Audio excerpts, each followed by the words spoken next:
कोई नहीं बोल रहा। जो 20 रुपए की चीज आती थी सीधे सीधे 100 रुपए में आ रही है। आज बेरोजगारी पर कोई एक शब्द नहीं बोल रहा। आज भ्रष्टाचार में कोई एक शब्द नहीं बोल रहा। अरे 200 करोड़ का घोटाला नगर निगम में हुआ और वो 90% घोटाला बल्लभगढ़ का था, लेकिन जनता में कोई प्रतिक्रिया नहीं है। कितने भोले भाले हैं हमारे लोग, इसीलिए इनको ठगा जा रहा है, इसीलिए इनको धोखा दिया जा रहा है। वरना कहीं रोहतक सोनीपत जींद हिसार झज्जर साइड होता तो इनको पकड़ के पूछते रास्ते में कहाँ गए 200 करोड़। हमारी सीवर का, सड़क का, पानी का, नाली का, पार्क का, कम्युनिटी सेंटर का पैसा कहाँ गया। लेकिन हमारे लोग, मैं मानती हूँ कि यहाँ व्यापारी लोग ज्यादा हैं, कामकाजी लोग ज्यादा हैं, वो समय पर जवाब देते हैं, वो अपने वोट के अधिकार से जवाब देते हैं। ऐसा मैं मानती। तो इन भोले भाले लोगों को बेवकूफ और ज्यादा नहीं बनाया जा सकता। 10 साल तक आप लोगों ने सहा, ये 10वां साल चल रहा है, 9 साल पूरे हो गए सरकार के, आज 10वां शुरू हो गया। आप कानून व्यवस्था की बात करो, जिस आदमी को पीटते हैं, जिसे कूटा जाता है, उसी पे मुकदमा दर्ज हो जाता है। अगर उसकी कोई सिफारिश नहीं है या उसकी जेब में पैसा नहीं है। जितने भी दुकानदारों के आज तक ताले टूटे हैं, जितनी भी चोरियां हुई हैं, मैं दावे के साथ कहती हूँ उसमें से 50% भी वो वर्कआउट नहीं, वो पता नहीं चल पाया किसने चोरी की। कोई रिकवरी नहीं, कोई पूछ नहीं। छोटे छोटे टैक्स अगर जनता ना भरे, छोटे छोटे बिल जनता अगर ना भरे तो कानूनी कार्रवाई हो जाती है। नोटिस पर नोटिस आते हैं, बिजली का बिल मीटर काट के ले जाता है, जेल जाने तक की नौबत आ जाती है। और उनका क्या, जो इन सालों में 25 लाख करोड़ रुपए कॉर्पोरेट सेक्टर के माफ कर दिए। 25 लाख करोड़ रुपया कॉर्पोरेट सेक्टर का माफ कर दिया। उस 25 लाख करोड़ से कितना जनता का काम चलता। अग्निवीर इसलिए योजना बना दी कि पैसा कम करना है।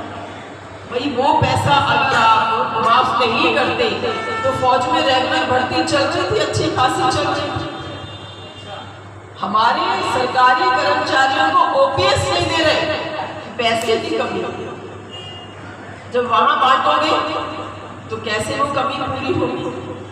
कोयला आता है सस्ता, यहाँ महंगा कर देते हैं और उसके साथ साथ बिजली महंगी हो जाती है। किसानों के, हमारे शहरी लोगों के, कॉलोनियों में, हम सबके घरों में जो बिजली आ रही है उस पर कोई रियायत मिली है पिछले 10 सालों में? कोई रियायत नहीं, बल्कि स्मार्ट मीटर लगा रहे हैं और स्मार्ट मीटर के जो 12,000 रुपए हैं वो भी आपकी जेब से कटेंगे। स्मार्ट मीटर सरकार लगा रही है और पैसा आपकी जेब से कटेगा। तो ये तो पहली बार ऐसी सरकार देखी। हम जब सत्ता में थे तो मेरे घर में टेलीविजन पे मुझे 250 रुपये देने पड़ते थे। 250 रुपये में हम सारे चैनल देखते थे और आज हर चैनल का अलग अलग पैसा दो, क्योंकि सारे चैनल तो बिजनेसमैन जो है बड़े बड़े इन्होंने खरीद लिए। ज्यादातर गुजरात के लोगों ने खरीद लिए सारे चैनल, हर चैनल का अलग अलग पैसा दो। आज जो मेरे पास टीवी चैनल्स वाला जो बिल आता है वो 1200-1300 रुपए का आता है। बताइए कहाँ 250 रुपए पे, कहाँ 1200-1300 रुपए। मेरी आदत है, मैं जेब में कैश नहीं रखती अपने पर्स में, कहीं आना जाना होता था तो एटीएम से निकालता अब जब जब एटीएम से निकालते हैं तब तब वो मेरे पैसे कटते रहते हैं। ये बताइए, अपना ही पैसा, आप अपने पैसे को निकाल नहीं सकते, उसमें भी चार्ज लगेगा। ये कहाँ की इंसानियत है, ये कहाँ की शराफत। नौकरियां 2 लाख के लगभग सरकारी नौकरियां खाली, और हर बार पेपर कराते हैं, हर बार उन बच्चों से फीस लेते हैं एप्लीकेशन के साथ। फीस लगती है नहीं या नहीं लगती? फीस लगती है फॉर्म भरने की, और वो बच्चों को लिखित परीक्षा के लिए बुलाया जाता है, लेकिन होता है क्या है, वो पेपर लीक हो जाता है। आज तक 22-23 पेपर हुए, जिसमें से 18 पेपर लीक हो गए। ये कहते हैं कि हम तो बिना खर्ची बिना पर्ची देते। अरे तुम तो HCS के पेपर में भी पुराने पेपर उठाते एज इट इज रख देते हो, और अपने लोगों को बता देते हो पुराना पेपर पढ़ लियो। वो क्या वो खर्ची नहीं होगी? आप तो हर चीज बेच रहे हो, आप तो हर चीज बेचने पर तुले हुए हो। तो आपके तो लोग पकड़े जाते हैं, तब आप उन पर कोई एक्शन नहीं लेते, आप उनको क्लीन चिट दे देते। आपके मंत्रियों में सरेआम महिलाओं के संग मॉलेस्टेशन के केस लगते हैं, छेड़छाड़ के बदतमीजी के केस लगते हैं। संदीप सिंह पे लगा कि नहीं? आज तक बताओ, संदीप सिंह का मंत्रिमंडल गया हो? इतनी ढीठ सरकार, इतनी मोटी चमड़ी की सरकार हमने देखी नहीं। संदीप सिंह आज भी मंत्रिमंडल में है, जबकि एक महिला कोच ने सरेआम इल्जाम लगाया व्हाट्सएप की चैटिंग पे, वो पकड़े गए। व्हाट्सएप की चैटिंग से साबित हो गया कहाँ इनके ताल्लुकात थे। आज तक इस्तीफा नहीं लिया। पिछली गवर्नमेंट में इनकी सुभाष बराला इनके अध्यक्ष थे, विकास बराला उनका बेटा सरेआम वर्णिका कुंडू को गाड़ी में खींचने की कोशिश करी, अपहरण करने की वीडियो रिकॉर्डिंग थी उसकी। क्या हुआ सुभाष बराला का? कुछ भी नहीं हुआ। हमारी सरकार में विनोद शर्मा मंत्री थे, इनके बेटे से कांड हुआ, उसी वक्त इस्तीफा ले लिया, कैबिनेट मंत्री का। लेकिन इस सरकार में कोई भी कांड हो जाए कोई पूछने वाला नहीं। इनके सारे सिस्टम फेल हो चुके हैं। मुख्यमंत्री जी की भाषा देख लीजिए, वीडियोस देखिए उनके, कि किसी को कहते हैं मेरे गनमैन तुम्हें उठा के फेंक देंगे, किसी को कहते तुम्हारी गर्दन काट देंगे, किसी को कुछ। ये मुख्यमंत्री जी की मधुर भाषा। और ऐसे ही हमारे यहाँ अपने विधायक जो मंत्री हैं, उनको देखो, अपना सबका साथ सबका विकास करके बोल के वोट ले लिया, साथ तो सबका ले लिया, लेकिन विकास किसका किया? विकास अपना, विकास सिर्फ और सिर्फ अपना किया। आज देखिए कितने 1 मिलन होता था, 1 मिलन, आज पूरे शहर में मिलन खुले पड़े। छोटा भाई बड़ा भाई, वो अलग गाड़ी लेके चलता, वो अलग गनमैन लेकर चलता है, जैसे उनको कोई मारने जा रहा है, उनको कोई राइट नहीं है। आप RTI लगाने देखिए, वो गनमैन नहीं रख सकते अपने साथ, वो सरकारी गाड़ी लेकर भी नहीं जा सकते। ये मंत्री की पत्नी के लिए है, 18 साल 21 साल से बड़े बच्चों के लिए भी नहीं है, और यहाँ 2 मंत्री हमारे सिर में राज कर रहे हैं। अरे काम करो तो 10 मंत्री भी बर्दाश्त है, अगर आप काम करो तो 10 मंत्री भी बर्दाश्त है, उनका भी स्वागत करेंगे, उनका भी गुणगान करेंगे, लेकिन 200 करोड़ के घोटाले करवाओगे तो भैया एक भी बुरा लग रहा है, उसका भी लोग इंतजार कर रहे हैं कि कब चुनाव आए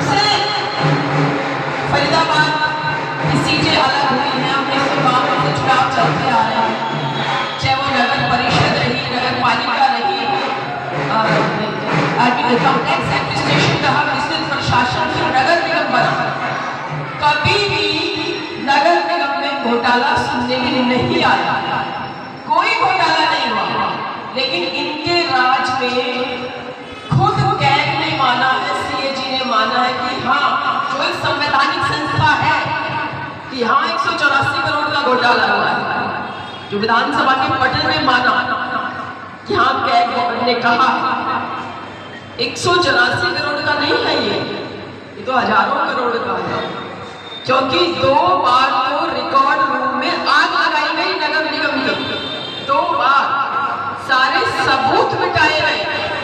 ये 200 करोड़ तो वो है जिसके सबूत मिल गए, जो कागज मिल गए, ये वो है। तो ये अधिकारियों और नेताओं की संलिप्तता नहीं हो और क्या, इनकी नाक के नीचे घोटाला हो रहा है और ये पाक साफ बने हुए हैं, ये अपने आप को बहुत साफ सुथरा साबित कर रहे हैं। वही इतना ही कहना चाहूंगी कि अब आज से 27 अक्टूबर को सरकार का 9 साल पूरे हो गए। आज से काउंट डाउन शुरू है, सरकार की उल्टी गिनती शुरू है, क्योंकि जब 1 साल रह जाता है तो चुनाव का काउंट डाउन शुरू हो जाता है। इस सरकार का भी काउंट डाउन शुरू हो गया है आज से, और आप सब लोगों ने बड़े विवेक से, बड़ी बुद्धिमता से इस बार इलेक्शन में अपने मत का प्रयोग करना और बहुत डिफरेंशिएट करके, कंपेयर करके, तुलना करके आप अपने वोट का प्रयोग कीजिए। झूठी बातें बहुत हैं इनके पास, स्लोगन बहुत हैं इनके पास, झूठे नारे, झूठे वायदे बहुत हैं इनके पास। फिर कोई नारे दे देंगे, जैसे दिए थे 15-15 लाख, हम 15-15 लाख देंगे, अच्छे दिन आ जाएंगे, सबको नौकरी मिलेगी, सबको हर घर के ऊपर, हर सर के ऊपर छत होगी, किसानों की आमदनी दोगुनी हो जाएगी, भय और भ्रष्टाचार शासन देंगे।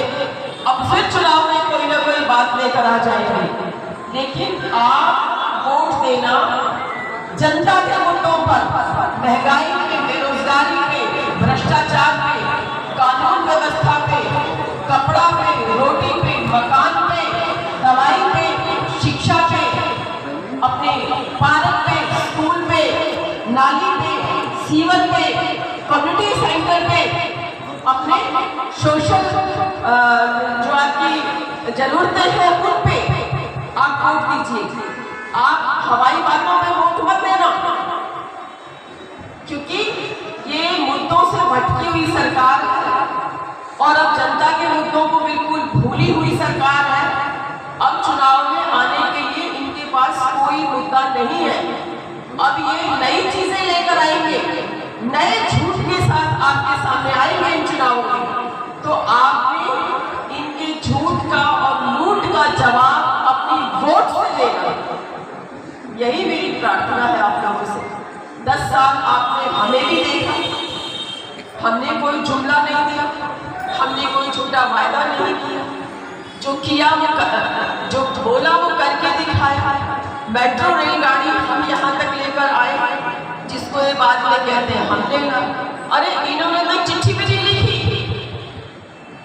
इन्होंने तो विपक्ष में थे, आवाज भी नहीं उठाई, ये तो हमने शुरुआत करवाई।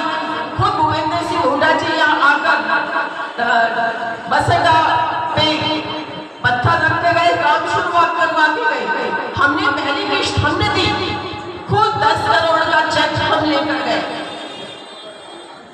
जब हमने वो काम शुरू करवाया, उसके बाद वो काम चलता रहा तो क्या, लेकिन हमने करवाया। आपने तो एक खंभा भी नहीं लगवाया, आपने तो 1 इंच भी नहीं बढ़वाया, आपने तो डीपीआर भी नहीं बनवाया, कुछ नहीं करवाया। हमने YMCA को यूनिवर्सिटी बनवाया, हमने ESI को मेडिकल कॉलेज बनवाया। हमारे टाइम में IMT जिसमें फैक्ट्रियां लगी है, वो किसके टाइम में आया? वो हमारे टाइम में। ये जो फ्लाईओवर्स बने बदरपुर से लेके उस बॉर्डर तक, ये उस वक्त 2200 करोड़ रुपए का प्रोजेक्ट था। कमलनाथ जी हमारे मंत्री थे, शहरी विकास मंत्री, वो स्वयं आके काम शुरू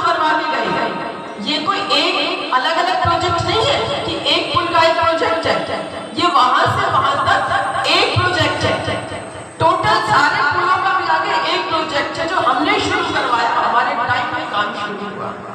लेकिन चलते रहते हैं काम, ऑनगोइंग काम पे सरकार रोक तो नहीं सकती, तो उसका श्रेय ये लेना चाहते हैं।